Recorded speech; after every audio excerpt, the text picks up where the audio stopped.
As for people looking to buy a new home, there may be some good news on the horizon. Home prices in our province may finally come down, but not until the new year. The reason behind the drop? Experts say that right now home prices are overvalued and due for a correction. Michelle Miller has more. The extra attention that professional home stagers give a home has been a desirable tool for sellers, even during BC's hot housing market. But now, as the climate cools and homes aren't selling as quickly, even this $8 million property can benefit from their expertise. Anyone who's selling a home needs every advantage they can to stand out from the competition, and that's what we do. It's all about making a home really appeal to buyers. Across the province, the housing market is undergoing a correction. Sales are already flattening out, and if you're thinking of selling your home, the forecast for 2011 is not very rosy. We had a very strong start to the year.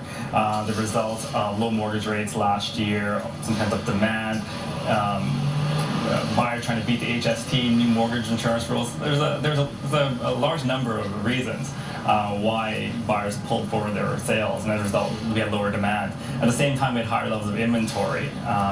So as a result, when we have the higher levels of inventory and lower levels of demand, that puts downside pressure on pricing, and we suspect that this will persist into 2011. There are two reports out this week that forecast a drop in prices. Central One Credit Union expects a 5% fall in home prices in 2011.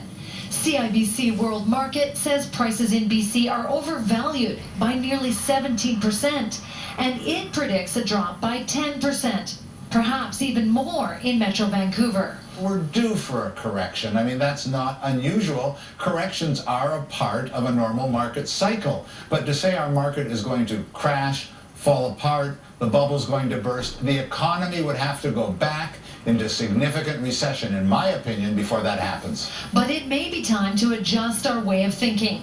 This analyst believes real estate is no longer the investment it once was. I don't believe wealth accumulation is going to happen for a generation or two in single-family homes, your prime residence. I think we've gone through that cycle, and I don't believe now that we are going to see the kind of appreciation that we saw in decades past.